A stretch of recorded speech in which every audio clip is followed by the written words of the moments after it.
Good morning, ladies and gentlemen. Today is Friday, and it's time for Protecting the Nest. Good morning, Carol. Good morning, Amber. Good morning. Hi, John. How are you doing, both of you? I'm doing great because Wes from South Carolina is here today, and he made me a stupendous breakfast. Oh, he's so Nice. good at making breakfasts. We know that. Pretty terrific. A nice visitor to have in the early morning. I bet it was How about his you, famous omelets. Yes, part of it was the omelets. Nice. Yeah, well, he does French toast. He does all sorts of great stuff too. Yeah, I Omelets. told him we need to open a competitor to Egg Depot.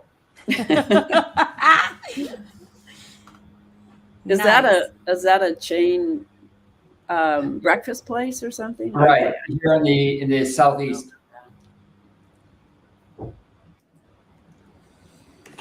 Well, where to start? I have a few thoughts. We can kind of figure out where to start, but as kind of a follow up to maybe I'll wait till that part is till Tara comes, because as a follow up to the show we did with John, where we're talking about the serendipity, I did a deeper dive into some petroglyphs and megaliths in all of the three of us where we live. The Columbia River Basin for me, for Georgia and North Carolina, that area for you. There's star forts and stuff. And where Tara is, there are megaliths that had great ancient stone megaliths from, thousands of years ago that probably were from all the seafarers. Oh no, I've got the. Do you hear? Do you hear that? I might It's have not. to. It's not so bad. It's not so bad. What we can do while we're waiting on Tara is play a couple of these little videos that I sent. Yeah, Um, or I could just yeah. go mute and you could take over and we'll wait for Tara. But yeah, then we have some Okay. healing suggestions too. Okay. Okay. I think what would be good to start off with is the all the people jump in and then the politicians jump in. It's a good example of how division is sown in a visual way that's very cute. And I totally agree. And we all need to get on the same page and not allow this to happen, because when our Okay. emotions are controlled, we're controlled, and I don't think that we should allow that. No, I don't either. And okay, let me share that. It'll take a couple of seconds to load. For some reason, the internet's not as fast today, but I'm sure it has nothing to do with what happened to my YouTube and my StreamYard last night. Oh, I'm sure. Okay. Yeah, this is a really good one. I enjoyed watching this. Oh, I didn't show the audio. Gotta do it again. Okay.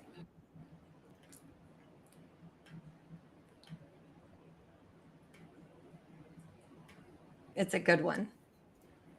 Yeah, this is good. All the white people jump in. Can you hear it? Everybody's getting along. Then a politician jumps in and creates a divide. All the black people jump in. All the white people jump in. Everybody gets along. Then a politician jumps in and creates a divide. That's great. Just to give a visual. And then the next one I think is super important. When we talk about, people in pain and suffering and what our taxes pay for, and what leads to helping, rehabilitating, and healing people, and what aids in their death. And it's the helping drug addicts or hurting them. That video, because it should make us think a little deeper about what's actually going on, and how we need to be more protective over those that are vulnerable during these times, and find a better way, because what we're doing is aiding in their death, and our tax dollars are being used to do so. Yeah, this is particularly important to me. The drug addicts. It's we the those who are suffering the most are those the lowest in the social economic standing. Okay, so here we go.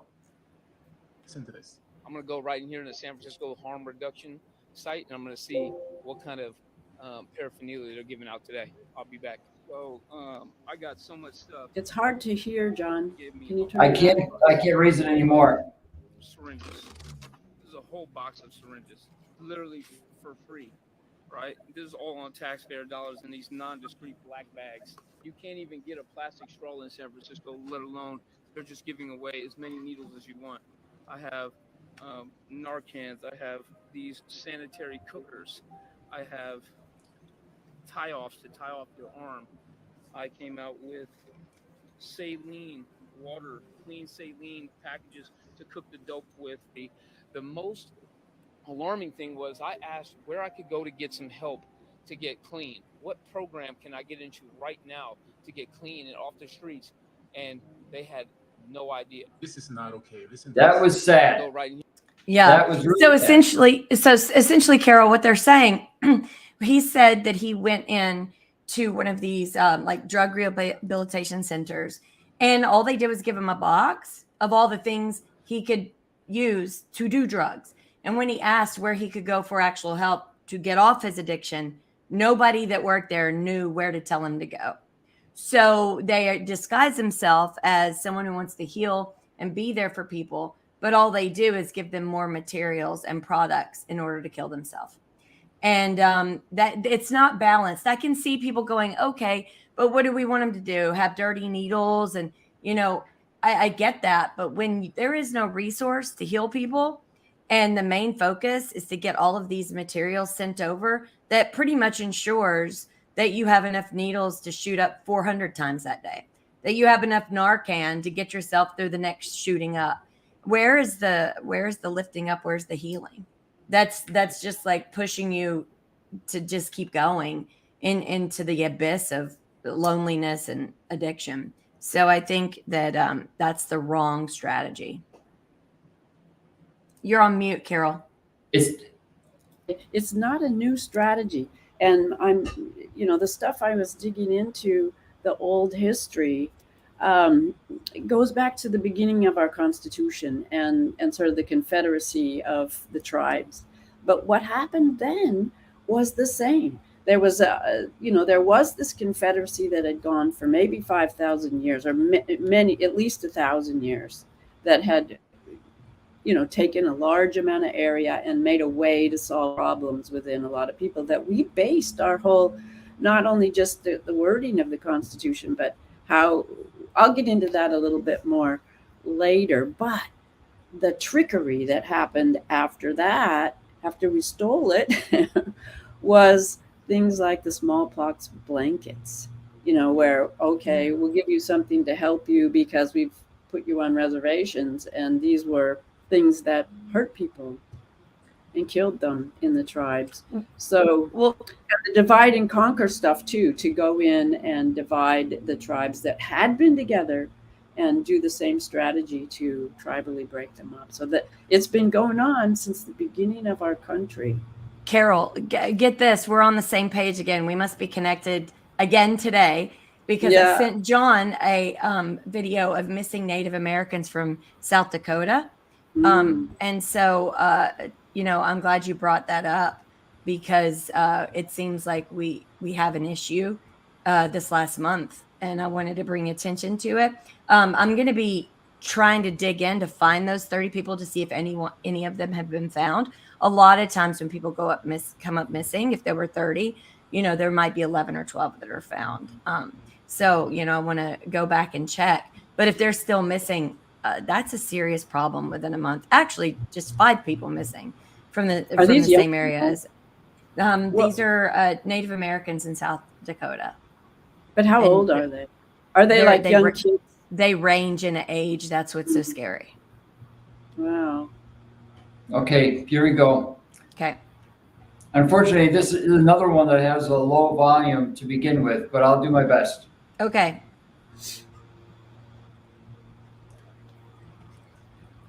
30 people have been reported missing in South Dakota since just New Year's Day. They range from ages 9 to 45, and there's not a lot known about their cases, but let's look into it. First, here's the geography of South Dakota. To the east side of the state is Sioux Falls and Aberdeen, and over to the west side we have Rapid City. 14-year-old Joaquin Blindman was reported missing on December 31st in Aberdeen, South Dakota. January 1st, Butte County, 17-year-old Electra Wright. January 1st, Kelly Tia, 16-year-old, reported missing from Sioux Falls. January 1st, 23-year-old Bobby Miller out of Pennington County. January 3rd, 16-year-old Prairie Crow out of Pennington County. January 6th, 16-year-old Leah Adams reported missing by the Pine Ridge Oglala Sioux Tribal Police. January 7th, 17-year-old Anna Ray Little Bear reported from Sioux Falls. January 8th, 16-year-old Ezra Decker reported missing from Kingsbury County. January 10th, 17-year-old Diego Perez reported missing from the Pennington County Sheriff's Department. January 11th, 16-year-old Isabel Whitecalf reported missing from Box Elder. January 12th, 16-year-old Kylie Mesteth out of Box Elder. January 12th, 26-year-old Ethan Stewart reported missing by Sioux Falls. January 12th, Matthew Harmon, 45-year-old, reported missing out of Aberdeen. January 12th, Janiyah Farmer, 17-year-old, last seen in Sisseton. January 13th, 15-year-old Angeline Hoffer reported missing by Sioux Falls. January 14th, 37-year-old Kateri 2 Elk from Box Elder. January 15th, 29-year-old Ricky Becker reported missing by Sioux Falls. January 16th, 16-year-old Emma Huska reported missing in Rapid City. January 17th, 13-year-old Jake Moore reported missing in Rapid City. January 18th, 42-year-old Sean Struckness, last seen driving a brown Ford Windstar heading to Los Angeles, reported missing in Mobridge. January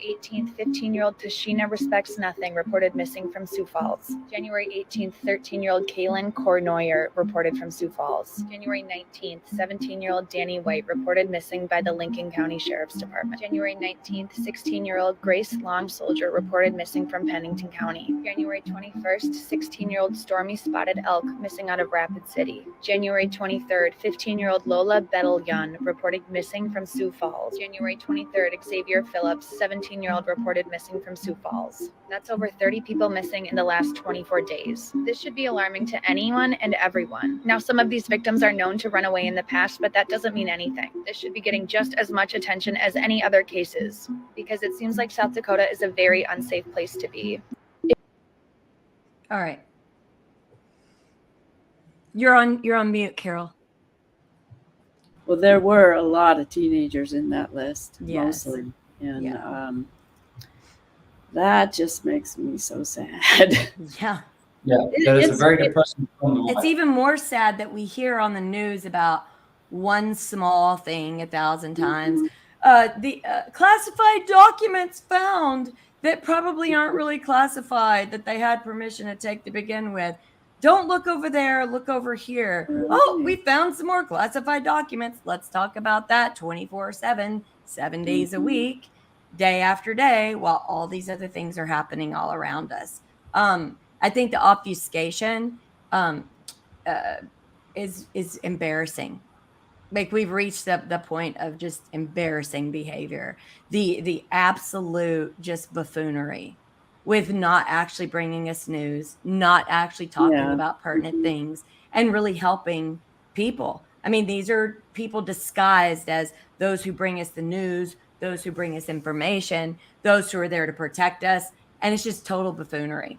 It's just total stroking each other's back, boosting each other up, and passing money around. All the while we're all standing there going, we're just being fed whatever, and we're supposed to eat it up and think everyone has our best interest. But then when you actually do digging, you see there's hundreds of thousands of stories that are more important than the buffoonery we hear day to day.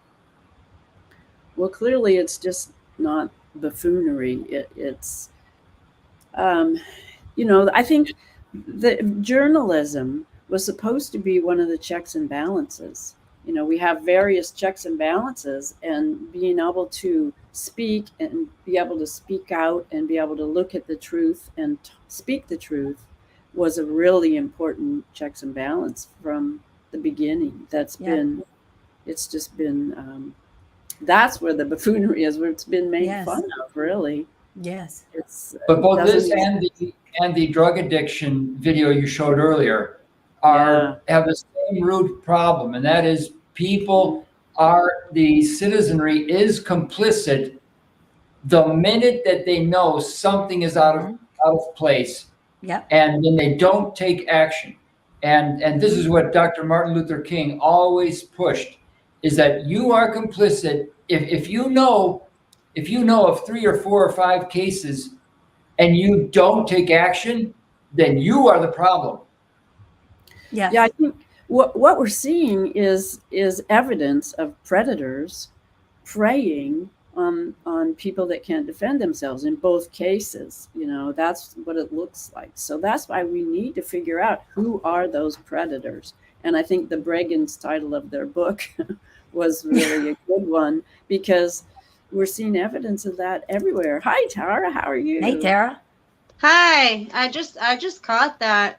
And I really want to get the link because that is really super important information that needs to get to the right places. And you know, South Dakota, or the Dakotas and the Pine Ridge Reservation and all this, that's been one of their target areas from the very probably beginning of the reservation. And so now it seems to me, just jumping on there, that they are turning it up because there are other like avenues of, you know, freaking body parts and whatever the hell else they do. It's running dry in other areas, so they got to really turn up those areas that they have total, you know, more control over. And look at what they're doing. I meant, it's outrageous. And Amber, you're right to say, like, oh, we like, no offense to any one person who suffered anything, but it's like, you have to recognize, like, anytime something's on the news, you're like, why are they showing this one?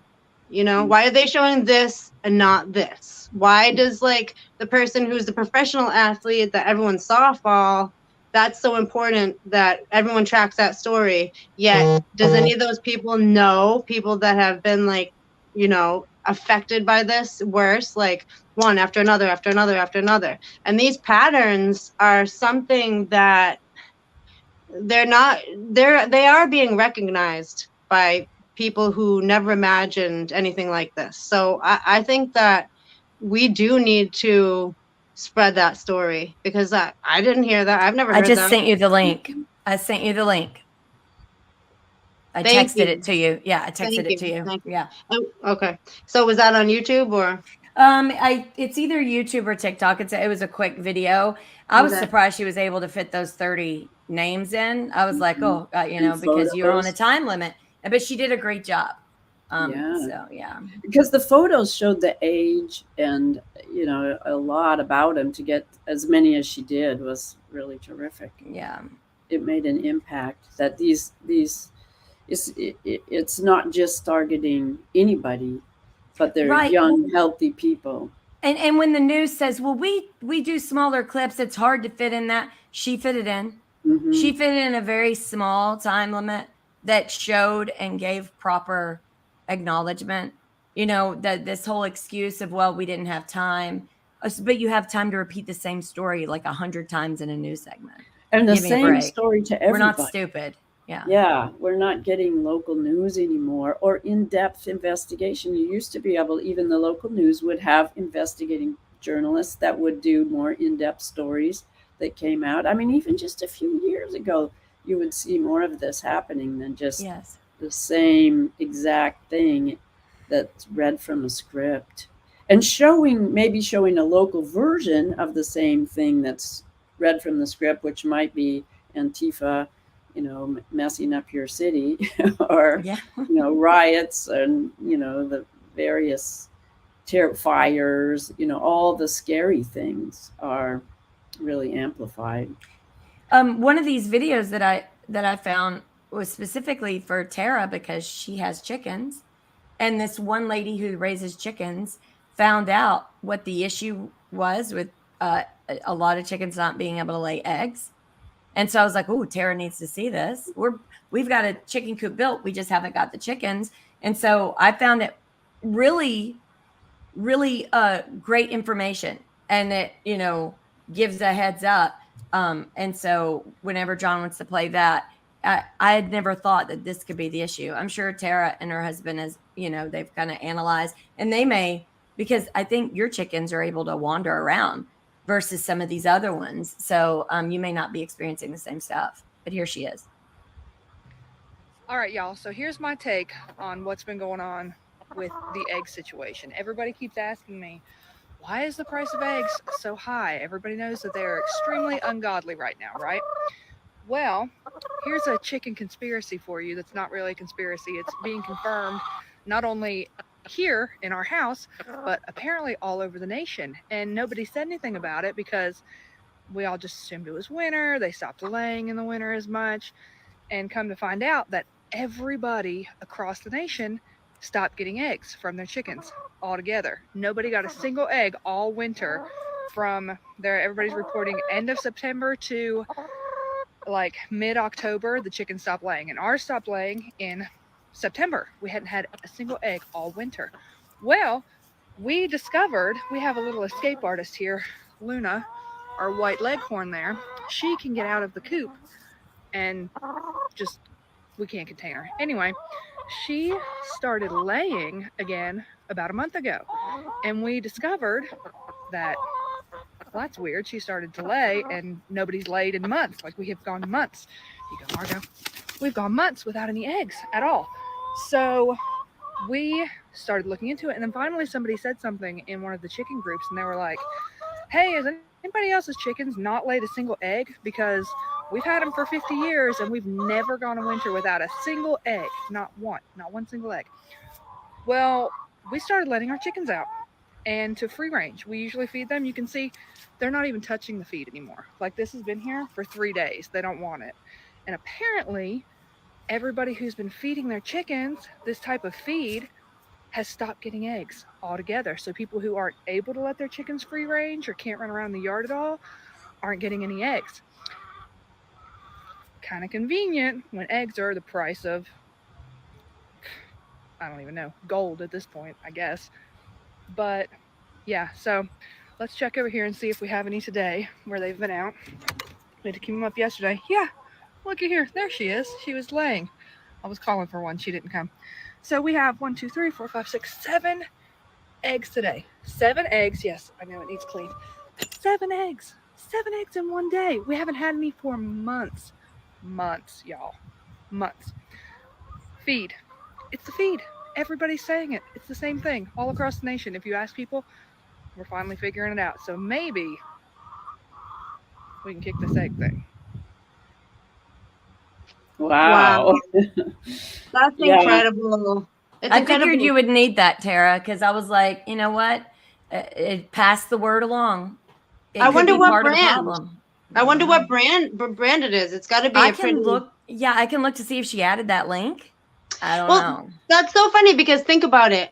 In September, I don't know where she lives, but like around here, that's when all the bugs and, or when they start to have less and less, and the more you get, to the end of fall and into winter, they pretty much are relying more on feed.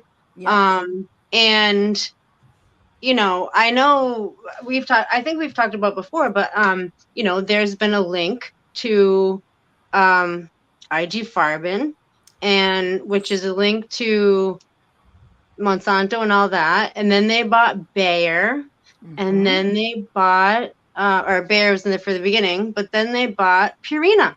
And Bain Corporation is tied to all of those. Yeah. So if you there's look, that. so when you're buying stuff for your pets, like, you got to avoid Purina, because Purina, they try to run the medicines, the foods, the this, the that, and it's like, when I took, my animals off of some of that before I knew, and then put them on stuff like just good stuff that you can find different, like, maybe online or a specialty pet store or something, then all of a sudden their coat gets like so beautiful and like colorful, and like you can see the live food and the vitamins working. So, and the other thing is like, yes, we want specialized food, but we have to remember, like, food is food.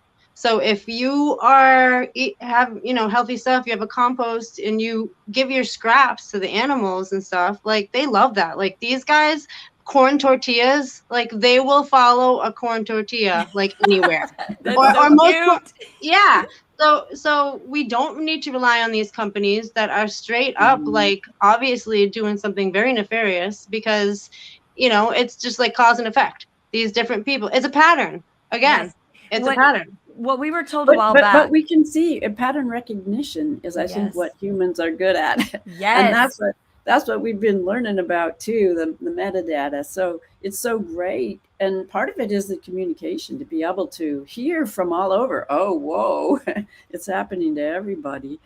But we also are hearing this message over and over again from the powers that be about the food, controlling the food and coming out with impossible burgers and coming out with, insect food and stuff that we know is a bad idea. And if it's also what else is in it? Is it being put in, or is it coming out of the sky like, magnetized aluminum nanoparticles? There are lots of possibilities. So, but you're right. If we eat good organic food and give the scraps to the chickens, we can stay healthy and Yes. avoid doctors, because that's the same thing. It's like doctor death. What our vet And don't told put us, chemicals, because good Yep. bugs are good for them. and what our vet told us a long time ago was what they do when they make this like dog food or cat food. The reason why they say it's important is because they add all of the vitamins and micronutrients, but all of the actual natural nutrients from the food are cooked out and burned out. And so even if it's like high protein, they have to add in all those additives.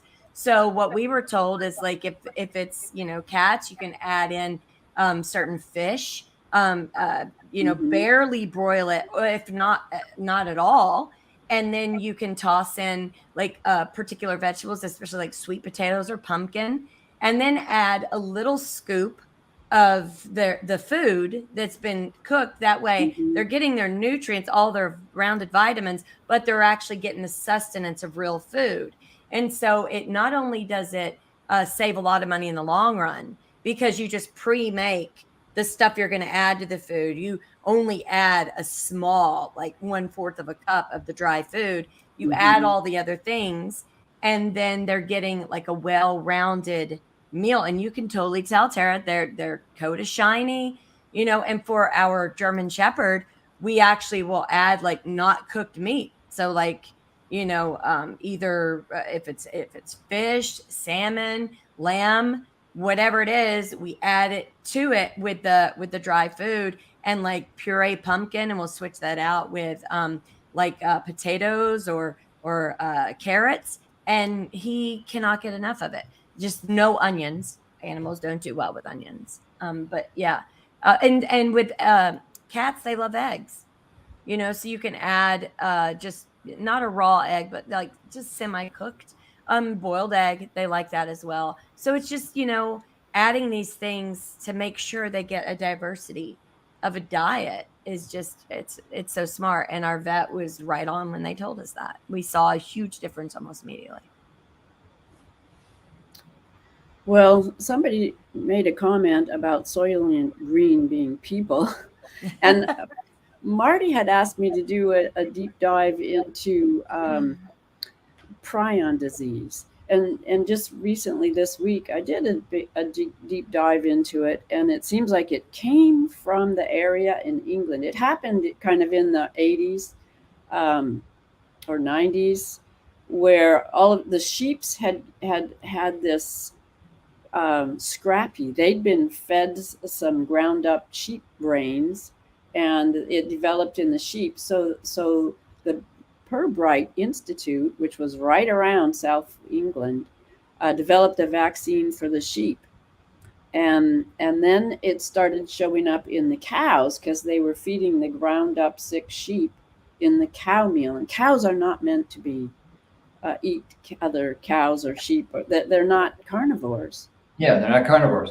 Right, they're just not meant to be carnivores.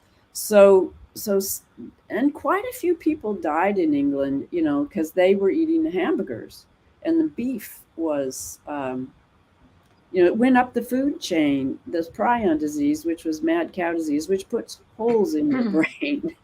So, the question of Soylent Green and ground up dead people is, it's like ground up dead animal brains. So I don't know. That's just kind of a creepy thought I just had, but it is what the ingredient of vaccines traditionally has been. It started in with the smallpox stuff, and then they took cowpox and they turned it in, injected it into people's skin.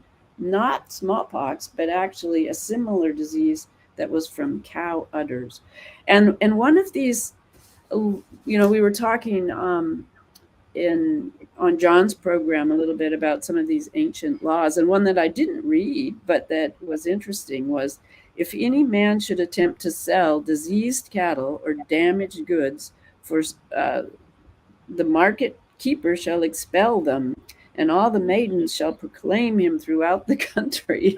So this is an ancient law that's, selling diseased animals, or diseased animals put in injections into arms is also a diseased animal. And that, if you think of the dead cows and the trebuchets being used as weapons, this is weaponizing dead animals.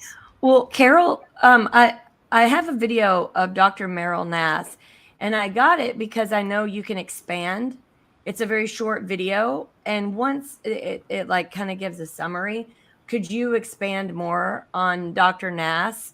If John could play it, that way you can round it out. So it just Okay. this person gives Yeah, like a let's look at short her. summary, and then I think it brings up a lot of the links that you were sharing. Yeah. Okay. So it'll kind of join it all together, and then you can you and Tara can pop in with like what else to add to that video. Okay, here we go. The FDA was instructed by a federal judge to revoke the license because it had never been shown to be safe or effective. Dr. Merrill Nass, a physician of internal medicine, began her research into pandemics 30 years ago with a focus on anthrax vaccines and biological warfare from the Rhodesian Civil War to the 2009 swine flu. She says she saw a profit-driven push for mass vaccination.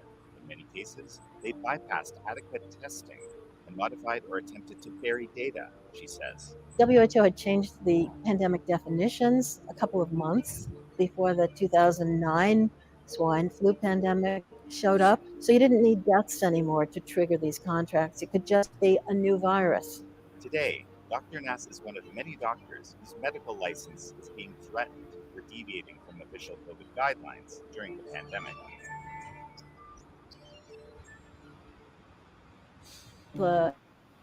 Well, she is amazing, and Mark interviewed her. She's from New England, I think, up by you, Tara, and so he got to know her a little bit, and yeah, she's been at the forefront of some of this vaccine research and the damage that it's done to the military, and also the origin of AIDS.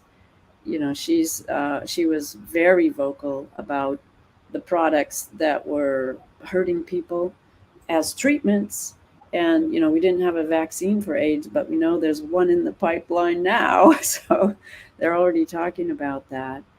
But it is, and I think I did a program on the toxins, the biological toxins, the Eric Traub's refrigerator, which are botulism, which is rotten meat basically, and that when it gets into a person, and that's anthrax as well. Anthrax is a dead creature gets this toxin in it, but it's only a toxin because they're dead. It's something that lives in the gut naturally, and when the creature dies or is about to die, it's not getting enough oxygen, and it mutates into this really dangerous thing.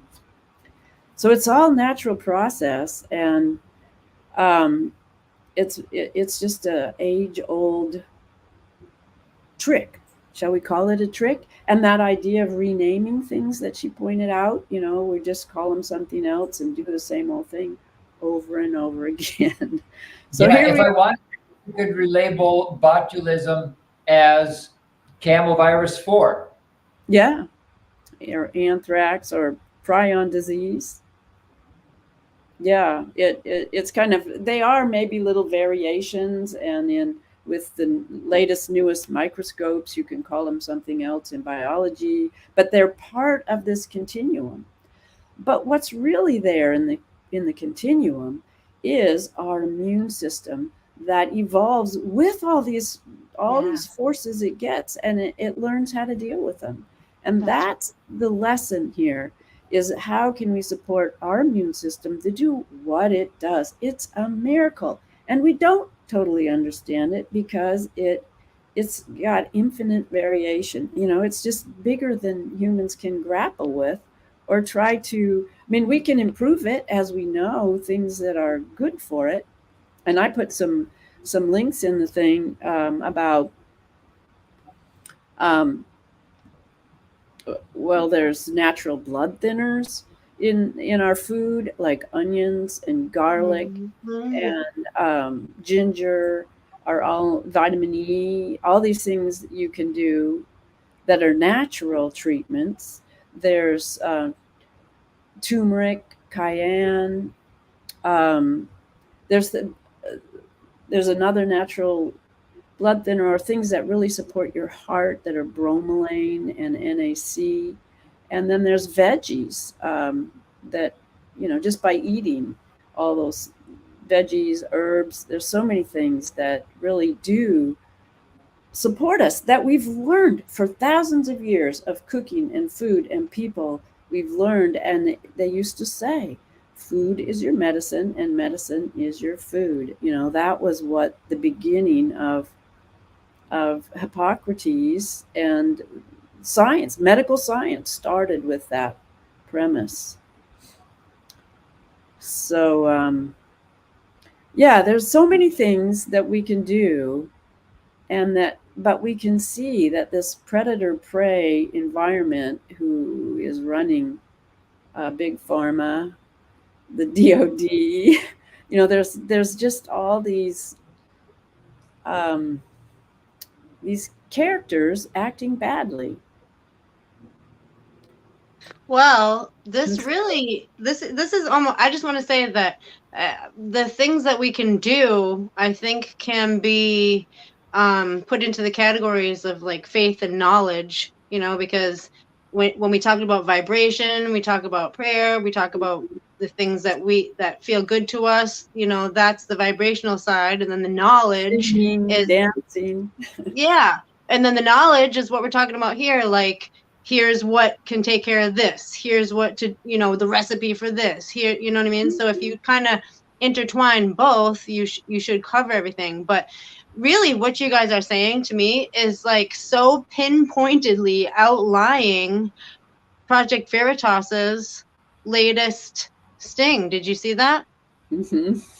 Yeah, so I mean, it's like you talk about the bad characters. I meant he's literally, and the changing of the names. He's literally sitting there saying, "Yep, we're doing the gain of function, but now we're calling it directed evolution, and we just decided that we're gonna just mutate it now, so that we can, preempt these vaccines or whatever." I mean, the lunacy is crazy, and like. I just have to say that I screenshotted some of the action with this guy, because I meant, like, he's freaking out, he's cornered. Obviously, he's not good, but it's not just all about him. You know what I mean? Like, he's part of a system that is so dark. So even though, like, watching him, like, if anybody saw his response to it was like, James O'Keefe said it was the most intense reaction out of the whole life of Project Veritas so far. You know what I mean? Because he knows what this crap is, and it's Tara, like devil. Have you been listening to George's latest tweets? Because what he's unraveling is that this guy is not really a trusted person. That he's actually been inserted into Pfizer as a takedown. And this is exactly what happened in the polio vaccine too. All the blame, when all the kids started dying and getting sick, thousands and thousands of them, they said, well, of all our manufacturers, one of them was the problem. And they blamed it all on Cutter Industries. And then the other ones kept making what they make. So this is, and that's why George is at the court, between the court case against Pfizer versus Moderna. And we know that Moderna is who holds all the patents for all this stuff. And so, Yep. if they take down Pfizer, it's another school play. Yeah, and they can win. continue. Yeah. They can actually say, okay, we found the problem, we found the culprit, but nothing Mhm. changes, right? So I Mhm. do think the guy did serve a purpose. And the purpose Mhm. was that what he stated is something that these companies can actually do. Also, other players that are pointing elsewhere. I call this finger point gate. Mhm. Instead of like just add gate to it. And the reason why and what we found in our local government is there'll be an issue. We'll go to the source and they'll say, it's not us, it's them. We'll go to them, they'll say, it's not us, it's them. And you'll end up in a circle and then nothing changes. So then we learn to bring everyone to the table together and make them have to face each other and say, no, it's you, no, it's you. So, in my opinion, which is just one person's opinion, is make sure that the pharmaceutical companies, along with the DoD, along with every entity that has directed and controlled this whole situation, they all have to come to the table at the same time to be questioned, and then watch the finger point gate, because the finger point gate is very it's amusing in a sad way, because it's out of desperation, and people start to try to obfuscate. You can see the body language, you can see the threatening behavior, and then they expect one entity to fall on the sword. And I think it behooves us to demand that they all go into the same room, and they all be questioned at the exact same time, in order to keep because it's prolonged forever, the finger pointing. You could go here, you're going to be sent here, and it never stops. Bring them all into one area, and we found that makes them have to make a change. They have to address the issue, because they see they're all trapped in a room together, and I think that's really important to do. Well, I that's not agree. That's typically exactly that what. happens. Go ahead.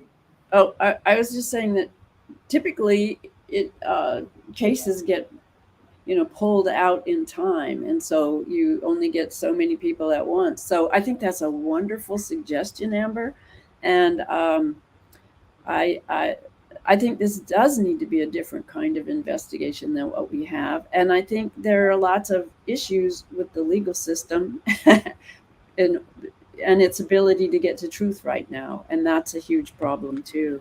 What we noticed whenever, like, say, there would be someone who was a murderer who was let out on a signature bond. Well, what happened? What happened? What happened?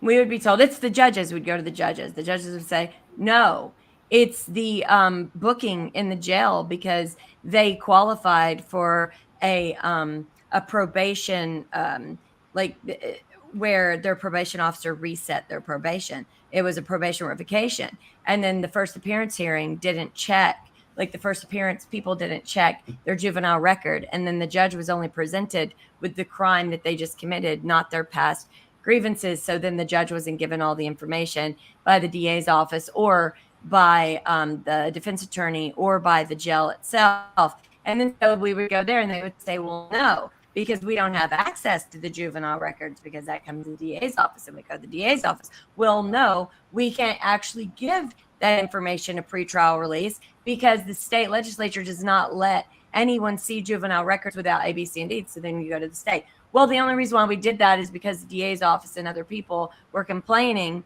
that juvenile records should not be released. So it was just a big circle. Then once we demanded they all come at the same time, we actually found the cracks in the system, and then we had to push them. And I think that's what's going to happen. Everyone's going to have to come to the table, and everyone's going to have to actually, admit where the falling short was. Because just because someone wasn't guilty of it, maybe they stopped short of proceeding in a particular way, which allowed a big gap or a big crack in the system, which then allowed the devil in the details to come in and just kind of pepper over here, which made them all dysfunctional, in which they all had to play a role. But the plausible deniability is the person who saw, or the entities that saw the cracks and went in and exploited each crack in the system, which then made all those other systems very vulnerable. And so while they're egotistically standing there going, thumping their chest, it's not us, they could actually be helping those entities who took advantage of them. So it behooves all of these entities to find the cracks within that connective tissue that allowed for the manipulation. So I'll give them the benefit of the doubt. They didn't do it on purpose. They weren't setting out to destroy and kill and harm and maim, but there's a crack in the system. There's a gap in the communication, and somebody knew it and somebody exploited it. So you got to go in and find out where those chasms are, because that's where the manipulation happens. So whether it was purposeful or accidental, it has to be found out, and the pressure has to be put on all of them. Well, I think the legal system needs somebody like you, Amber, and the ancient legal system did. Like even just the Native Americans in the U.S., their system had people were elected from each tribe, were chosen from each tribe, and leaders were chosen by the wise women, and in and they were chosen for life, but whoever was the matron of the tribe or the family, they got to decide if they were worthy or not and could remove them. They were the ones that could remove them. So we need wise women that are wise, and that in that other ancient system I was talking about, the Oralinda that we were talking a little bit about, that woman who was called Freya, she wasn't just a historical person, although she may have been in the story, but she also represented the ear to government, that she had to really look at these things from the long term, from what really mattered to preserving freedom for everybody. And so she had the final say on whether there was a war, whether there was changes in the laws. There was somebody there that was another checks and balance, that had the perspective of giving the possibility of giving life and the continuation of everything. So we're kind of missing that kind of check and balance. We're missing the wisdom that so many people have built in to their very being. And I think that's why our fear is exploited, and our our uncertainty, and that there's chaos that's inserted into it, because it detaches us from that instinct that has had us survive for so long. Right. And so we need to actually lift each other up and help one another fight back those distractions, so that we draw out the wisdom in so many people that's sitting dormant. Right. That the dormancy doesn't mean it doesn't exist. It means it needs to be pulled forward. Like the sunlight needs to be shined on those people. So chaos needs to be pulled away. Distraction needs to be pulled away. Fear needs to be pulled away, so they can actually see the problem that's right there, and then address that, and then have people, move in that thing. And I think that's where the spiritual warfare and where the things from history's past has impeded the growth of human beings. And I think that we for those who only believe in evolution, I think that we need to see the receipts on this evolution, because it seems like we're going through a cyclical pattern of never learning our lesson. So I think, we really need to buckle down and focus and understand that we were given this power to actually see what the issue is and address it appropriately, humble ourselves, be kind to one another in order to bring that instinct out in other people. And I know it's hard, because we all get afraid. We all, we're mortal, and we have that we want to see our loved ones. We don't want to jump off a cliff and say the wind is going to carry us and have us glide to the other platform. Like we all have that, that pause reaction.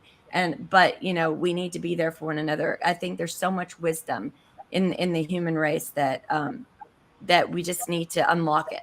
so that people can move it's forward. been suppressed for so long, and I think that that's also what's been suppressed as part of that wisdom is the science that connects us to the infinite wisdom, and the science that honors that beauty of infinity and that incredible design, that makes it all work. It's just so incredibly complicated and so incredibly beautiful, and that Yeah, we were beautifully designed, and yeah. it's a shame that we're living in a world that extracts the most ugly from us rather than the most beautiful things. I mean, they've turned beauty into physical attractiveness rather than actionable purpose. Mhm. So you've got like I don't know, and it'll be one of the last videos, but you can see when someone's creating, their talent comes out, their absolute talent, no matter what that is. There is a beauty that radiates from them. I mean, they could have like a hairy, crazy, wild-eyed, that physically no one would kind of gravitate towards. But when they use that talent that they were made for, they were brought into being for, they become just a beautiful human being. And we've all lost touch of that special thing that is ours, right? And so we compete with everybody else's talent instead of finding ours and bringing it to the table, because that's what this world exudes. Like, compete with this group of people that so that we can narrow you down and focus you in this pattern where we manipulate you into thinking that this is what everyone should strive for, rather than people finding, why was I created? What do I bring to the space? And not only doing it, but like exuding it 100%. Then you can't be manipulated, because you are what you were brought into being for. And it's so beautiful, because at the end, when we see this girl and she's creating, and you really look at her, the more she does, you find her, just her beauty just exudes. And the man who's appreciating it, you find it's just like teamwork makes the dream work, right? And he's got a special talent that someday someone will say, like, each person doing it is it's beautiful. It's what makes life worth living. And I think we've lost touch of that, and we got to get Yeah. it back. Well, one thing I noticed, I lived in Greece for a couple of years too, Ireland and Greece, back and forth. But I went and we traveled around and saw a lot of places. And two of the things that really gave me a huge big aha were Mykonos and Delphi, which were both treasuries. And the treasuries and the taxes that were paid were artwork. And you can imagine that it probably wasn't just the sculptures and the tile work, but there was dance and music. And imagine if that is a value, the value of, what the country, what the people value is not gold and silver or extraction of some sort, but actual creativity and insight, and that's the value of the togetherness of the people. I mean, That's the actual definition of beauty, in my opinion. Yeah, but it's well, also beauty and value. and it's also communication, because when you communicate values of an aesthetic that is beautiful, you know what I mean, and we all have our different ideas of what's beautiful, but you can, that's the way we come together, in a way that we're like, oh, their style really resonates with me, their energy, oh, when they've designed something so beautiful, when they do an art, I love it so much, it really speaks to me. But if you take each person, even that resonates so well together, they're always going to have a different favorite song, a different like way of arranging colors, a different way of, so there's that, it gets down to the very individual, and we speak on like survival, which, yes, our ego does have to do with our survival, it's part of it, but also that other foot is the humbleness, where that needs to keep the ego in check, and vice versa. So it is kind of, and one of the things that's different now is that, just like you're saying, Carol, about Greece and the artwork, is that if art had value because of just the base level that we already know, but then when you add a different level of communication and you fast forward it to where we are right now, we are literally dealing in communications as a very high value, you know. So when you, and which is obvious in the way that they try to cut those lines of communication, because they're very valuable. And it's funny, Amber, you said exploited right when I had just written down that word, because when you're talking about fault lines, right, fault lines are something that either the disruptors want to exploit or the healers want to fix, right? And one of the things about some of the people that are to blame right now as individuals of having done wrong in this whole thing is that, you know how like you want to clean a little area or a little corner, and it's going to look real good, but you just know as soon as you start moving stuff, it's a certain level of unraveling. And those of us that are in, here in this group, we know that this unraveling goes very deep.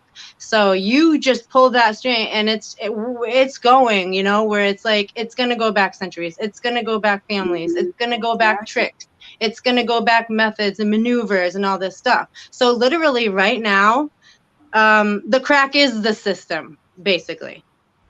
Yes, and Yeah. what I found, and it seems complicated, but it's really not. So, I look at it like, and I try to take it from the smallest to then say, okay, this is what it looks like on a big scale. So, just like in a family, you'll have, like if I pick up my kids from carpool, and I say, hey boys, when we get out, grab your bottle of water, grab your backpack, bring it inside. At that moment, my younger one is looking in his lunchbox, seeing if he has anything left over. My older one then gets the idea, grabs his lunchbox, and then they want to trade. Or then they say, hey, mom, we're hungry. Because that becomes their focal point. Because the carnality of life. My carnality at the time is I don't want to go back to the car and grab your crap for you. I don't want to ask you where it is tomorrow. I don't want to do the job that you're tasked with. And then I've tuned them out. They've tuned me out because they're hungry. And so everyone has their rathers. And then if we don't watch it, like they don't bring in their stuff. I don't remember they're hungry. Like everything is starting to fall apart. Everyone's cranky with one another. Then everyone tunes each other out, goes on their own road. And then you have total dysfunction. And then someone has to come in and go, everybody stop. Right. And so put that on a huge, large scale. We're all being forced into a mind frame. And in that, we're fighting against that with our carnality, but also from the things that we desire or that we need to personally grow that we're not getting. And so we're forcing our desires, but it's in the wrong direction where we might need a lot of vitamin D, but we don't know why we're so angry, why this is happening. So we're just like running through, trying to grasp what it is in a desperation because we've been forced into this idea, and then it just comes out as chaotic. And so putting that on a larger scale, and I'm not giving it out to any of the people who've put us through hell for these last 3 some odd years, and then even before that. But in order for us to dissect it and to push forward, we have to dissect just the carnal behavior that's natural that people go through, then just the confusing behavior that just happens on a regular basis. So that then we can narrow down on the real, like devil in the details, right? Because we have to give that out for just, they were hungry, they were tired, they were being harassed by emails, they had no idea what was going on, they shut down, they did this. Those are things that are natural human responses. Those, we can't let that confuse while we're trying to figure out wisely how to process forward. And in that's very difficult to do. And we have to remember that's not an easy task to figure out. Is there a reason, or was this purposeful? Those are lots of things that fall within the responsibility zone of what happened. And then when you are able to deduct those things and get those things out of there, then now you've compressed the more the people who are more responsible than others.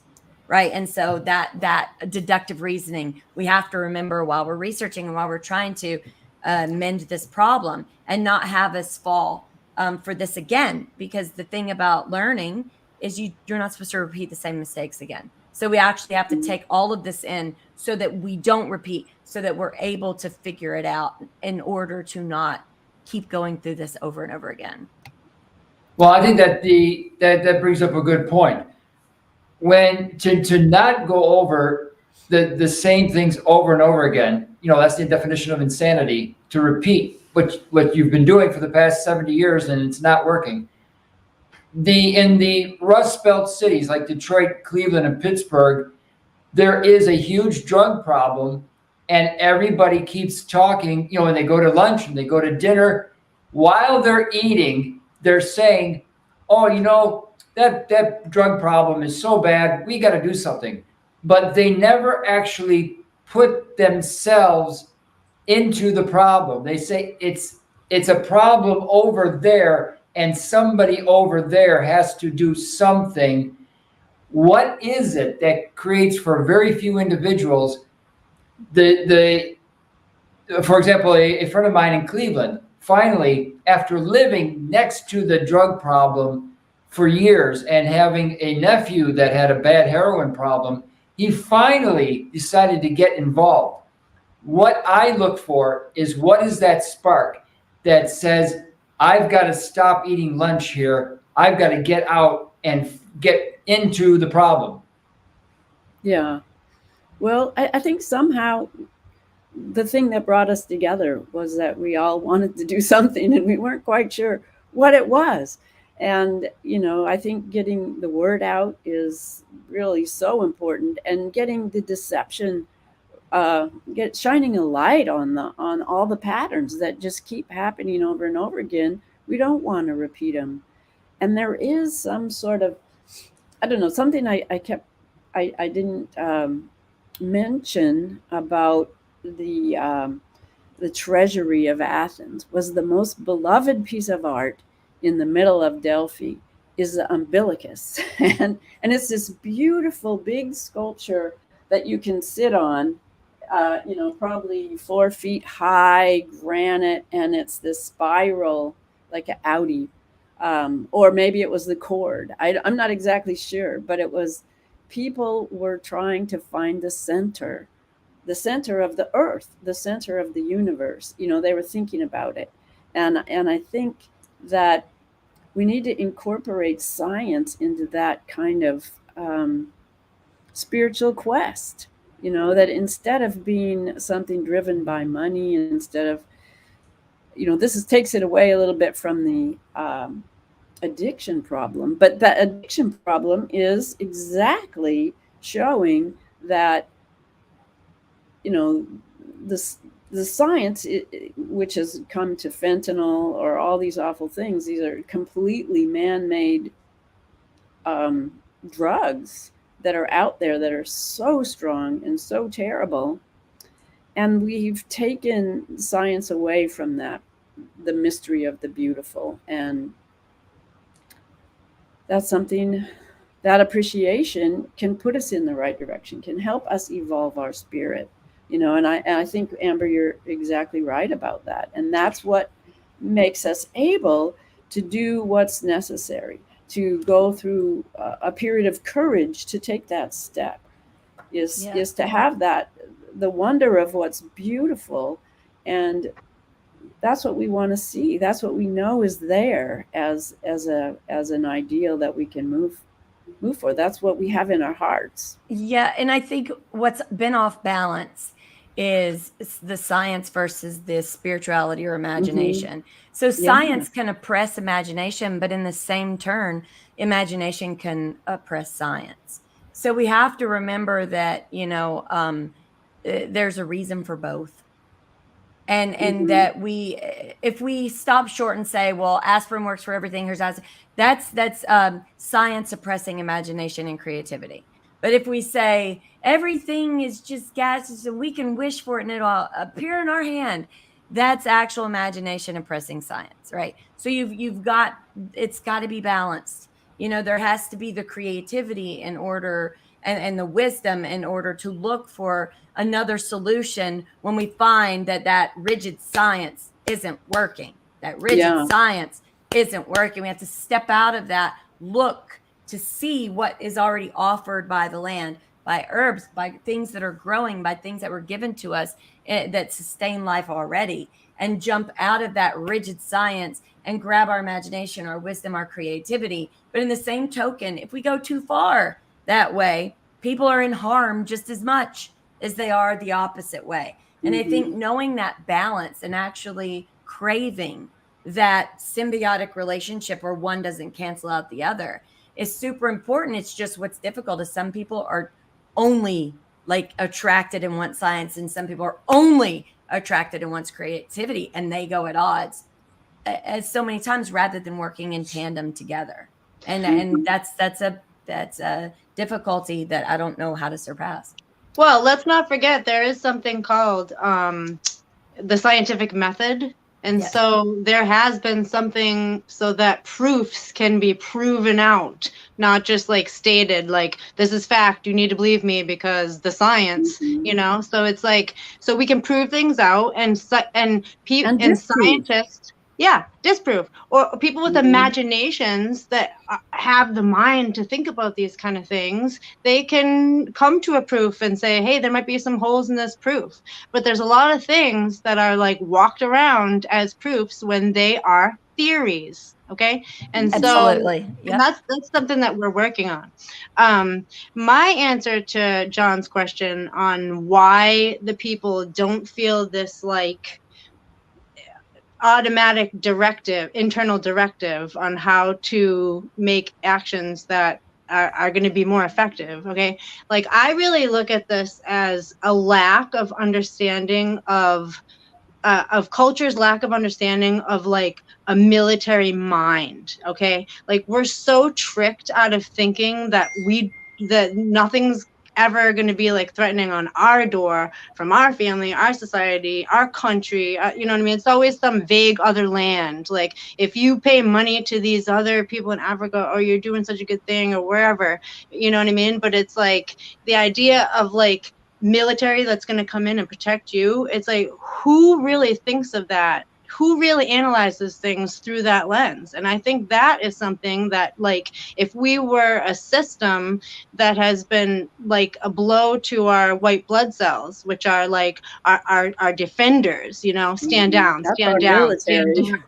Yeah. So then once the problem comes in, we look at things as very, very boxed in because we don't have any checks and balances that are actually willing to come and like physically move these people out of wherever they're causing toxic poisons, you know? So I don't think that action is not happening. I think that we are just have been trained to not recognize it or think of it.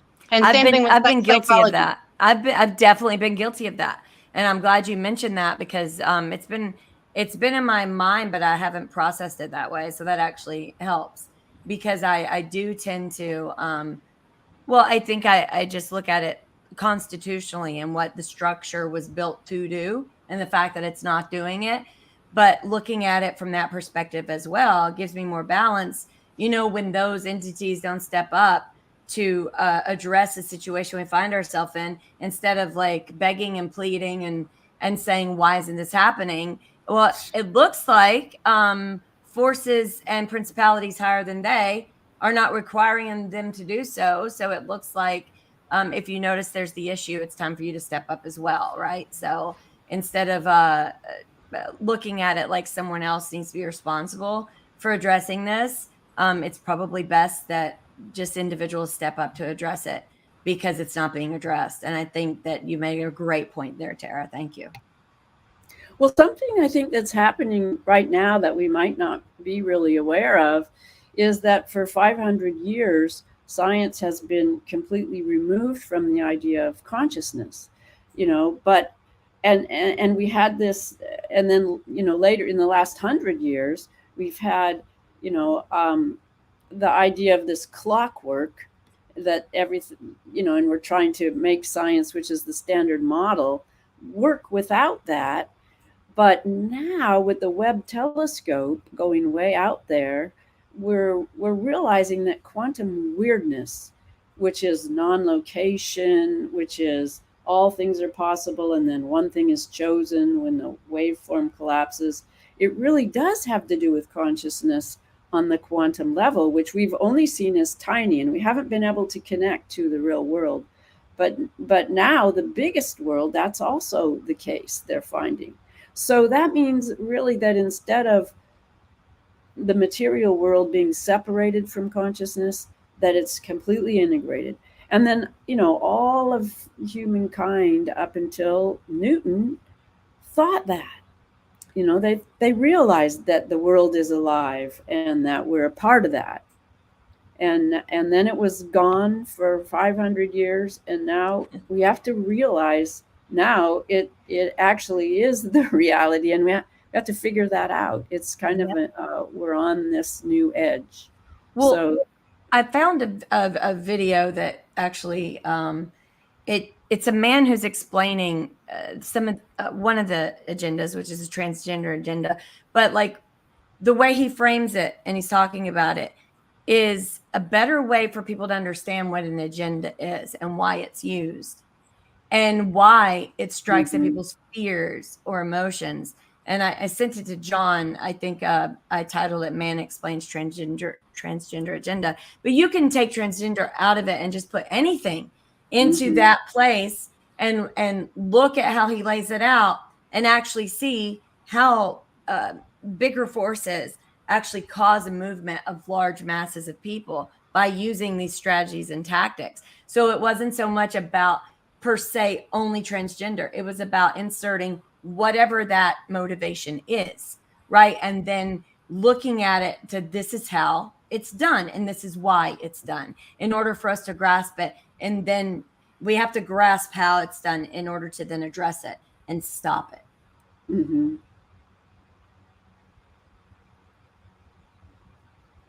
We need the volume, John. There you go. It was brought forth as a social issue for politicians to get behind, and now it's used as a rich issue to weed out ideologically non-compliant people. To that end, I think it deliberately empowers the most emotional, dogmatic people, like those going after J.K. Rowling and Dave Chappelle. I mean, we all know there's a distinction to be had, but many of us pretend like there's not because we've been told that there's not, and that the right thing to say is that there's no distinction. It reminds me of Orwell's 1984, where he's being tortured and repeatedly asked how many fingers are being held up, and ultimately the right answer is whatever the state says there is. Then he accepts. So start it over, John. That way you can hear the very beginning of it because it was cut off. There was like a good 10 seconds cut off that kind of gives the overall about what he's saying. But like if you listen to first you need to do A to then get B to then do this to then get C so this is a pattern, this is a process and like a layout form of how to get people to do this. So they use scientific experiments on us. How do we get this? By doing this, we have to follow this template in order to get this behavior. And we need to understand that in order to stop falling for it. Well, the way we can understand it, one way is to understand ourselves better, and to be more in touch with the parts of us that are unknown and to listen to those, listen to what's there in the crevices, you were talking about. Yes. Here we go. Opinion you have that might piss some people off. Okay. I don't think the trans movement is about safeguarding people's ability to express their gender. I think it was brought forth as a social issue for politicians to get behind, and now it's used as a rich issue to weed out ideologically non-compliant people. To that end, I think it deliberately empowers the most emotional, dogmatic people, like those going after J.K. Rowling and Dave Chappelle. I mean, we all know there's a distinction to be had, but many of us pretend like there's not because we've been told that there's not, and the right thing to say is that there's no distinction. It reminds me of Orwell's 1984, where he's being tortured and repeatedly asked how many fingers are being held up, and ultimately the right answer is whatever the state says there is. Then he accepted these terms because it's the path of least resistance set forth by the people who own and run the megaphones, who dictate what does and does not make a good person, as well as a loyal army of shock troops who will effectively come after you and your reputation both off and on Twitter if you step out of line. solution always seems to be to control language and grant the ruling class more control. Opinion you have. Yep. So it's about controlling language. And Tara and Carol, you've spoken about that so many times, about word switching, word stealing, definition changes. And, this is a template that's been used for hundreds of years. And it's sad, but I think what's important about truth, right, is then you see it and you can address the issue. It's better to know, like, what template, what is being used in order to get conformity, right? Well, once you see that, then you'll know the right way to respond. But if you're just kind of searching around, how is this happening? Why is this happening? You can't really figure out how to address the issue. So I found this video important so that people can have a better confidence in how to address the issue without feeling like, am I crazy? Am I just seeing things? Am I just emotional? Am I stressed? No, I mean, you're seeing what you're seeing, and you need to be able to address it and address it in the best way that you see fit in dealing with the people that you deal with on a day-to-day basis. Well, I think your word of confidence is exactly right, because confidence is what we need to develop by listening to what really matters, to understanding that where that comes from, the idea to do right, and how do we develop ourselves to have the courage to take those steps, and how do we know that that's where we need to go? We don't, it's hard to pinpoint how we know that. But one of the things that happened this week, I think, was, what's the guy's name that did Dilbert? He was a big vaxxer. Scott Adams, right? And he finally admitted that he was wrong and that this thing is doing more harm than good. But then he asked this question, how did you guys know? How come you knew and all these intelligent people didn't know? And that's exactly, I think, what you're trying to describe, that there is something when you develop your sort of higher self, you have a better sense of what direction things go to integrate that into the world. And that idea of integrating that higher self as we go forward and bringing, helping people learn how to do that is part of what's going on here now. That it's been lost. It's a lost art, that we used to develop it through whatever it was, Sunday school, spirituality, practices, spiritual practices of all sorts, all over the world. This used to happen, and the older people would teach the younger people, and people would have this sense of doing right. And that when you step off it, there's something going wrong. Yeah, when I see that my kids are struggling and they might not be ready to talk about it, whatever, internally, maybe with friends, maybe not understanding something, I try to remind them, and I hope to do that today with anyone watching or anyone in the future who sees this. And it's very simple. You're here for a reason. You're not a mistake. You were never a mistake. Yeah. You were supposed to be here. Now, don't let anyone minimize that. That is your life. You were brought here for a reason, and you need to grasp that in its entirety and use that, because you're not a mistake. You are just as equal as everybody else, and your words matter, your actions matter, and you are just as important. So anytime you feel like it's bigger than you, it might be, so it's stronger than you, so that doesn't mean that you weren't brought here. Sometimes the smallest of a feather touch can change the heaviest of a metal door. It's just, how is it stroked? How is it moved?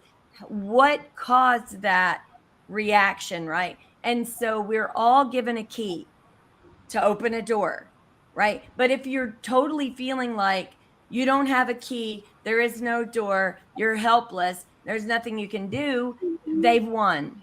Whatever they is. And that's the idea of nihilism and being defeated, is to not see any options. And that's, I think, what the science based on entropy, based on the mechanical winding down, that, you know, everything winds down unless you plug it in, you know, that's actually not the case. We emerge and we develop by, it just happens, you know, because the universe has a plan, you know, and all we have to do is listen, and we can get to a better place. The main tactic that I see replaying over and over is for this hidden chaos that makes its ugly face. It tries to tell us that we're insignificant. It tries to tell us that we just have to march along like there is no identity. That gives us our identity. It tells us these things, and don't ever let anybody, anything tell you or make you feel like you were a mistake. You're not. That's Or what a it needs. number. Yeah, that's what it needs for you to feel in order to oppress and control, right? So don't give away your power. Like, remember, on your deathbed, smile, right? Because you were you were you to the 100% fullest, and you gave your all without giving it away to something or somebody else. Like, I hope that people understand that nobody should be able to make you feel insignificant. You're not a mistake. Every step you take, every breath that you are breathing each day is so important. And take your power back. Don't live in fear and don't feel controlled. Don't rebel and cause more problems. Don't be like a lunatic swinging at everybody. Use that beauty within you to do some amazing things. And those things that they want to oppress, bring that forward. You don't have to strike somebody in order to do that. There's so much that you have the power to change within yourself. Don't let anyone tell you that you can't find that, harness that, and bring it forward.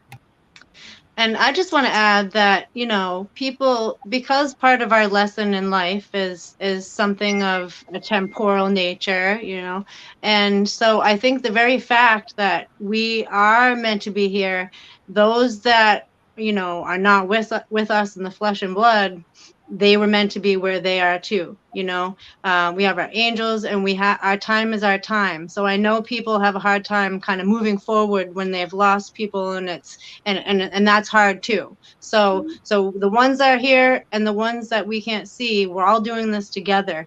And Amber, what you were saying reminded me of I don't know what chapter in the Bible, but something that I opened to that really helped me. That was God opens doors that people cannot close, and closes doors that people cannot open.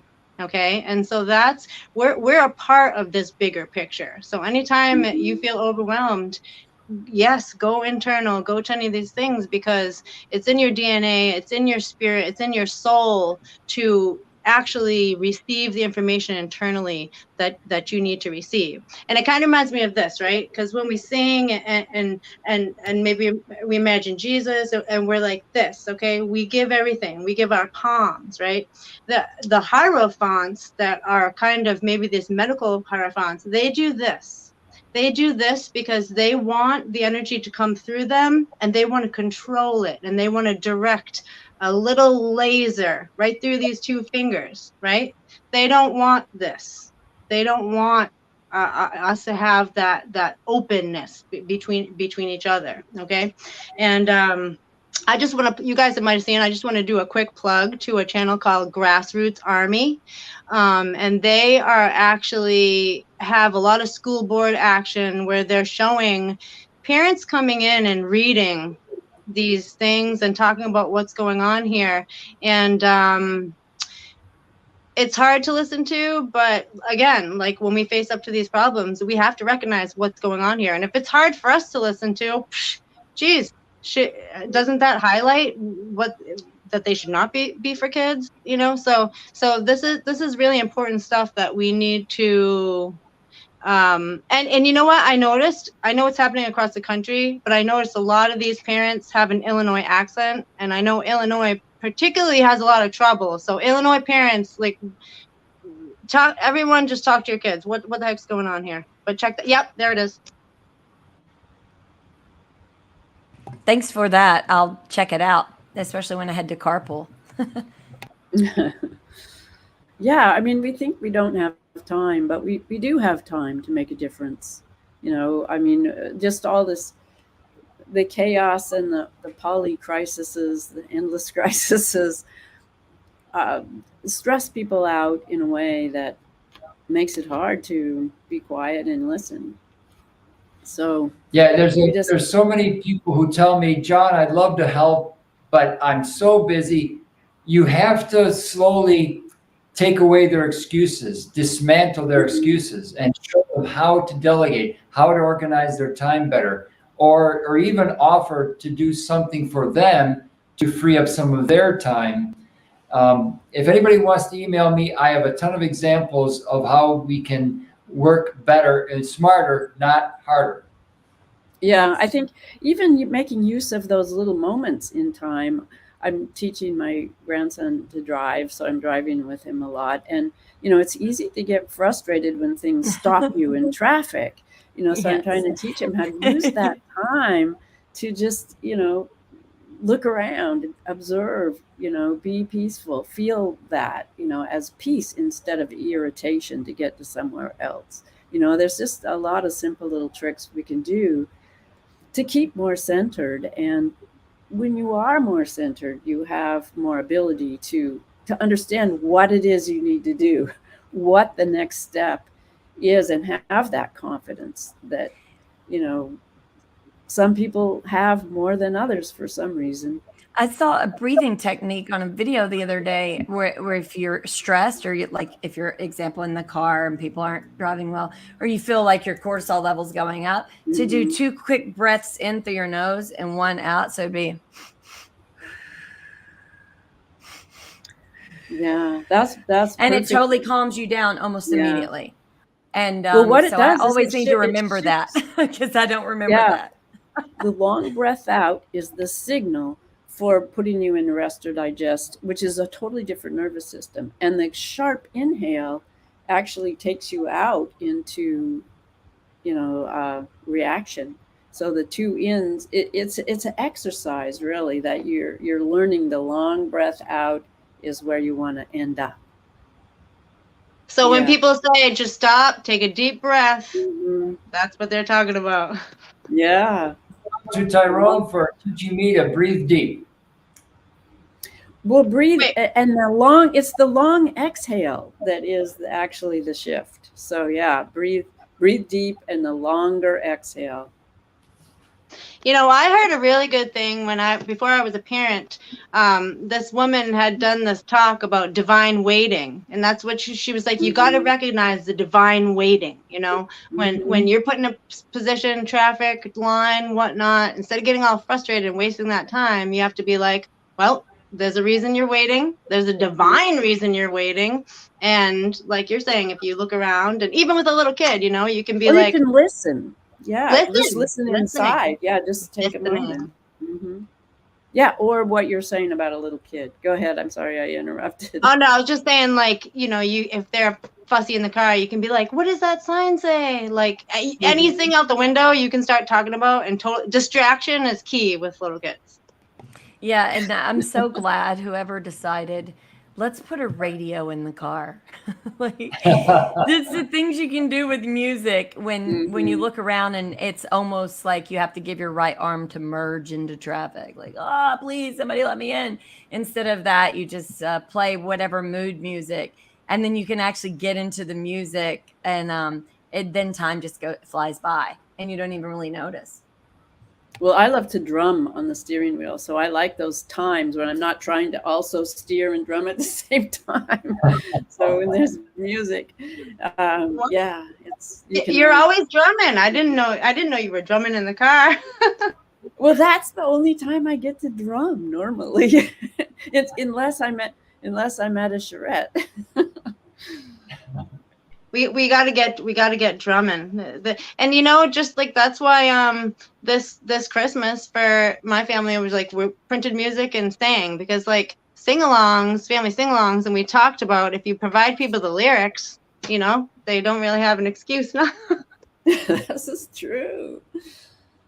Yeah, I think that acting locally is so important, you know, being with people and being together and sharing all those wonderful moments of music and dancing that we talk about. It's too forgotten in these last 3 years, that and it's caused a lot of sickness, I think, by missing that.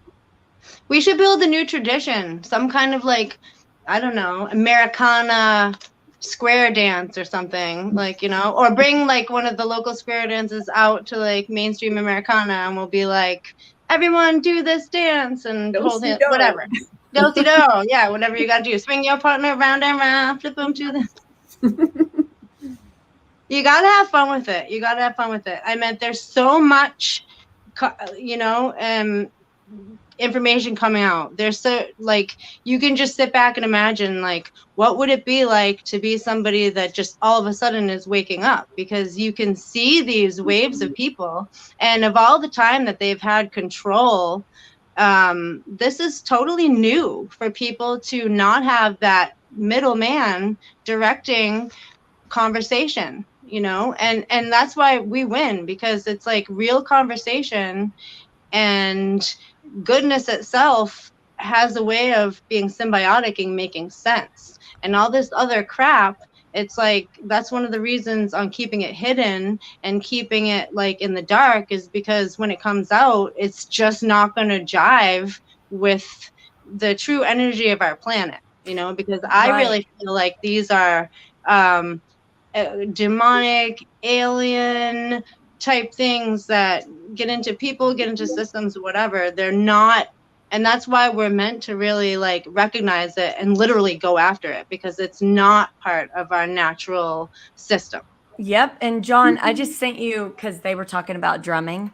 This is one of my favorite drumming videos. Hey, guys, when you're in traffic and you feel that warrior spirit coming on, instead of cussing people out, which is every time I do that, my kids get a quarter and it goes in their quarter jar because mommy will lose it in traffic. So I've learned to turn this on. I think I labeled it drumming. I just sent it.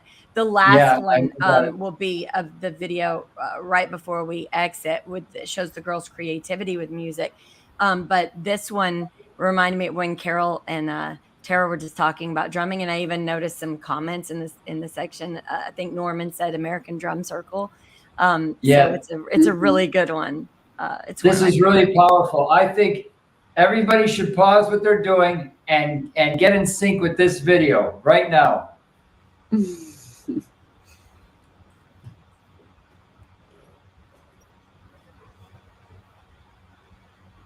There's no sound. Oh, just wait. It's coming. Oh, okay. Did you hear that?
It's dragging. Is that the Northern Cree? Yes. Yes. They win most of their drumming Well, competitions. It's so funny because I usually play them in my neighborhood when somebody is chopping down a tree. Yes. I get sad when I'm a tree hugger. And sometimes the tree is diseased and it does need to come down because it's a danger. But like we usually will get pictures of the tree. We'll thank the tree. And I know it sounds silly to people. Sorry to hurt your feelings, but trees are really, really amazing. And if you've ever watched before rain comes, especially if it's been dry, you'll see all the trees around lift their leaves and almost turn them upside down to say I'm ready to receive the water. And you can see when, like, if you catch it right on time as it's moving through, you'll see, like, at a ball game when the wave comes up and everyone does like this and it goes all the way across, you'll see the trees down here where the storm is coming there, it starts to move and their leaves like turn upside down, and you'll see it kind of just go like they're all communicating with one another. Yeah. And so you can't Great look at these point. things as like inanimate objects, especially when you watch the detail of how they move and how they work symbiotically with woodland creatures, raccoons, birds, owls, you name it. There's a reason why they're a support system for one another. And it's actually beautiful to watch. You just have to take time to watch it. And hug a tree today. And there's a lot of different drumming videos that you can, besides Northern Cree, that because they're really fierce if you're in the mood for a fierce something, but there's mellower ones, and it is such a good like group vibration. And I remember, if you happen to have if you're in person, put the baby right up there while they're drumming, and get a drum for the babies and the kids, because they should be having access to drum if they can, if possible. Very healthy and connected to our heartbeat. Yeah, and that is the song that I love for traffic, because you get so into it, you're like, no, and then you turn around, there's no traffic. Because literally you're going through and all you're listening to the beat, you're not paying attention to anybody else. And then you feel like, oh, that warrior spirit, I just got through that traffic and I didn't even notice. And you're not flustered, you're not frustrated, you're just enjoying the beat. You're enjoying the intensity.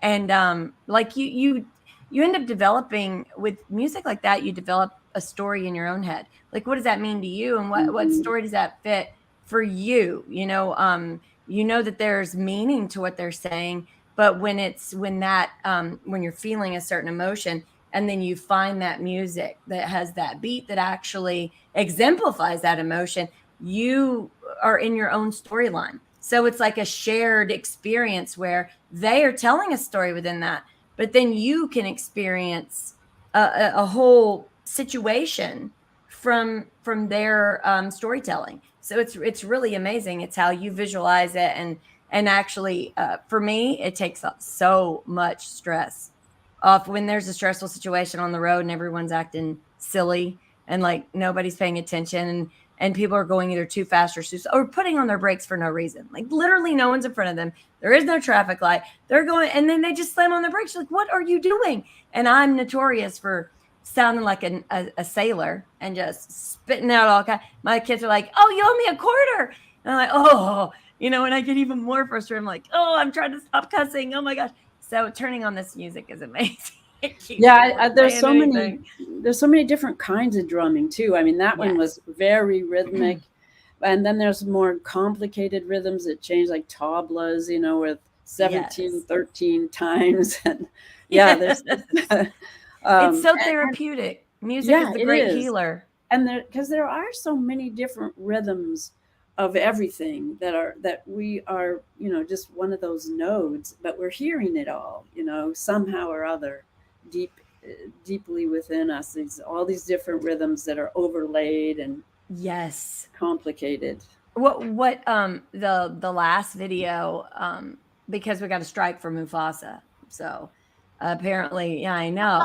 So I found a different video, so that so this girl, she is creating, and what's great is she's inside herself, so she's not doing it for like an audience, look at me, look at me. She's doing it and expressing this creativity, and you can actually see her beauty grow as it's going. And I would just want to encourage everybody.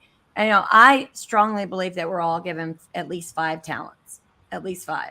Not all will be singing or musical.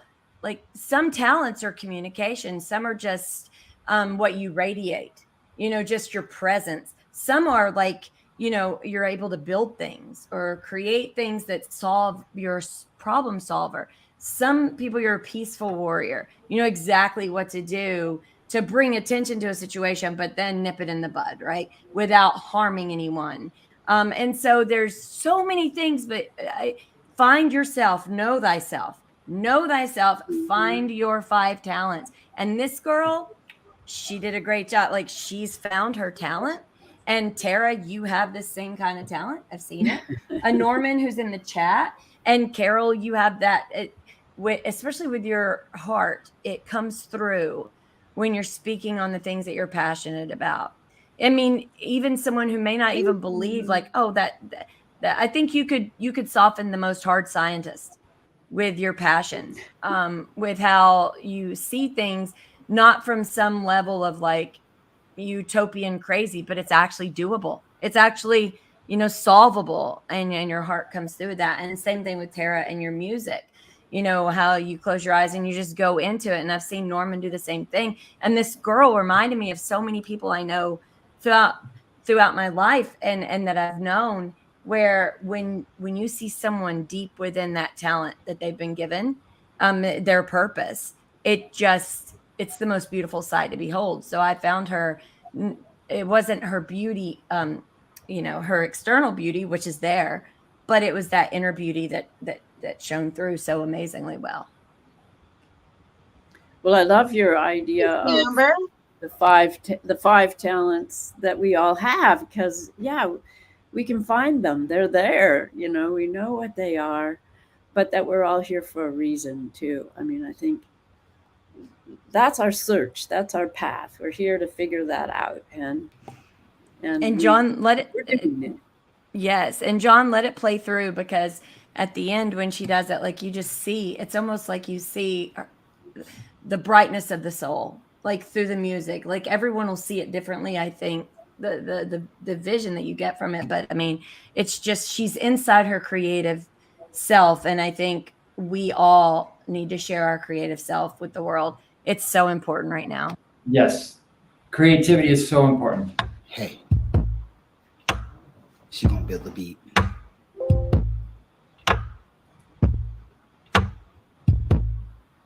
Yeah. Ooh. Hey.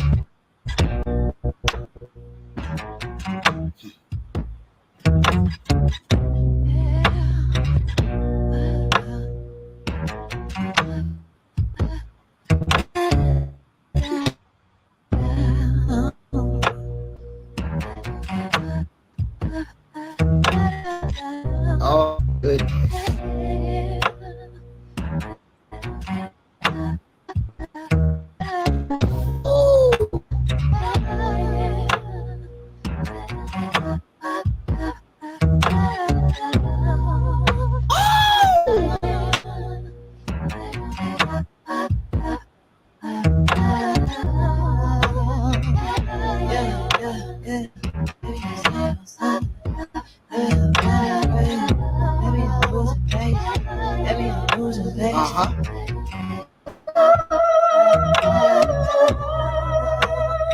Yikes!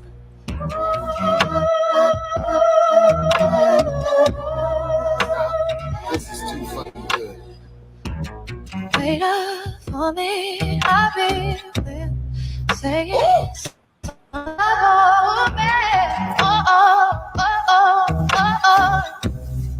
Oh, you might be my new favorite. So waiting for you, I can't say that. Maybe I was wrong. Talk that shit. Talking a favorite song, baby. I can tell you I can't fall. I'm falling every time.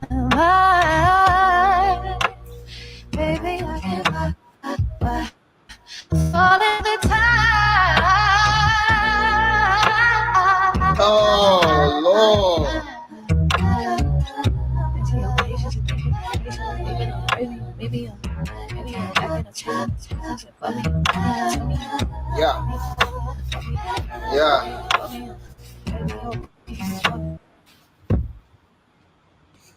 Yeah, the That was overlays great. are so All beautiful. right, great Yeah. jam. Nice. Yeah, and I looked at that as she was building. She was building into what she was creating. Like if we took our 5 talents and we all just used them in the way that we were created to use them, right? We're building upon each layer of our talent. Imagine what we could create just by being our true selves, just by being who we are, and what that would look like, just walking outside and seeing everybody doing that. I don't think we should be searching for utopia. I think we should all be searching within and bring out what we were created to be, and that would create that place, rather than trying to dictate it through government or dictate it through behaviors or mass movement of people and forcible. Like we should all dig in and find why we're here and like share it. Well, it's And finding I see Norman in there, and he does that. He's doing that on the regular. Yes, he is. But yeah, I think we can find that resonance that we have naturally, and how the nodes with the people around us and the larger community, how it can build. So that's a wonderful example. Yes, I mean, because she just builds on. And I've watched Tara perform before, and when she's like just kind of, ad-libbing and going into it, like she'll close her eyes, she'll feel the movement, and then she'll add something, and then add something else. And if you watch the people around her when she's doing it, they just they build with anticipation, and then they start getting into it as well. And I think doing that with our talents and what we were created to be is so essential. It's so essential right now. Yeah, and especially when you're in a public setting, just singing, like you're in a street corner in a busy city, and you start singing, other people will start singing with you. Yes, and there's so many people here in Atlanta. We're pretty lucky. We all know Black Americans, especially through the civil rights and through a lot of their songs. They're very soulful, very deep. We have a guy who lives right around the corner, and when he's coming off of the bus and he's walking by, literally he's singing. It is so amazing that I'll go and open the door so I can hear him, because he's just in his own world, and he's not trying to go get a record deal or anything else. He just gets off work, walks all the way home, and belts out whatever song is there. And it's amazing. My kids will run to the door, they'll start listening. I mean, it's just contagious. Being your true self and sharing your talent, you will see is contagious. Even if your talent is smiling, make others smile. Be that. If we were all behaving as we were created to be, and we shared that, I mean, you can make your corner of the world a very beautiful place just by being you. Shout out to the cooking people. I love you. Yeah.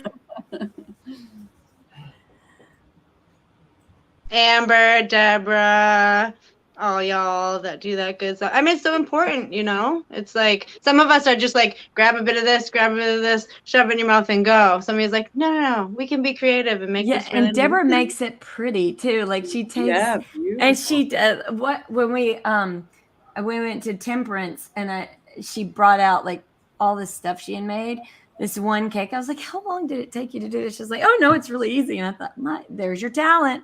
And it was delicious. And I was like, wow, and you can actually, I think it's healing. So when you use your talent and then somebody gets to experience it with you, I think it's like medicine for other people. And that's why it's so important to share your talent, because you have no idea the medicinal amazingness that other people get to experience. They benefit. And that's why competing with each other's talent is ridiculous, especially when it's a type of medicine and healing that you get from just experiencing someone sharing their talent.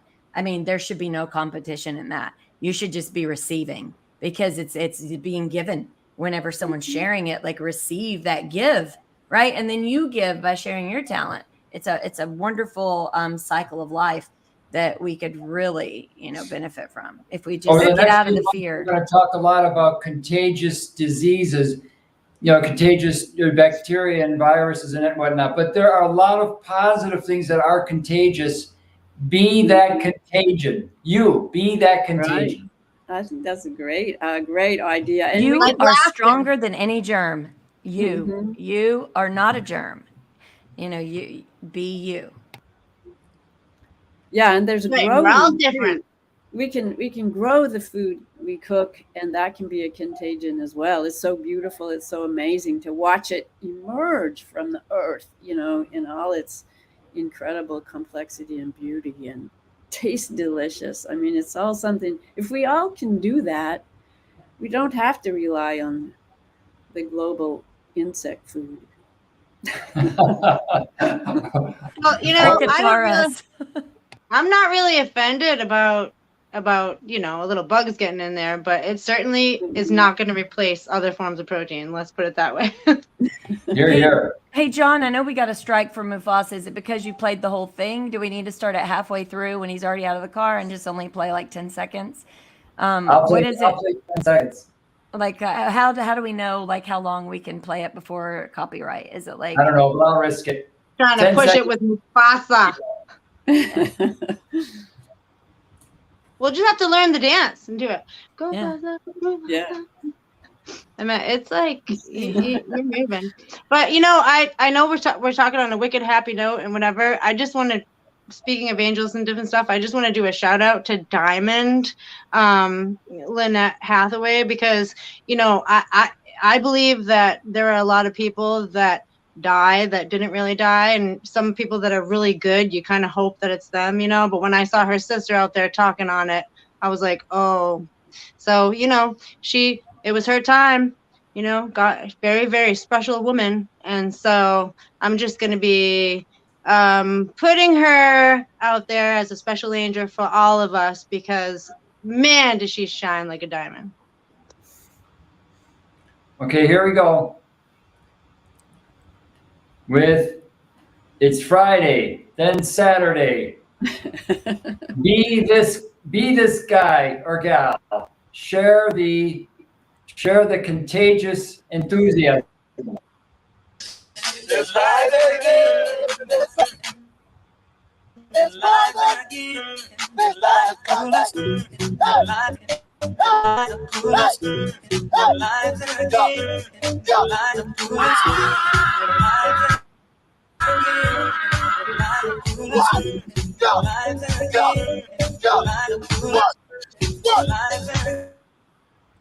Okay.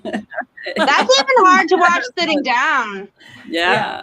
All right. Well, have a blessed weekend, everybody. So good to see you. Mwah. Stay safe and healthy. Bye, everybody. Bye. And effective.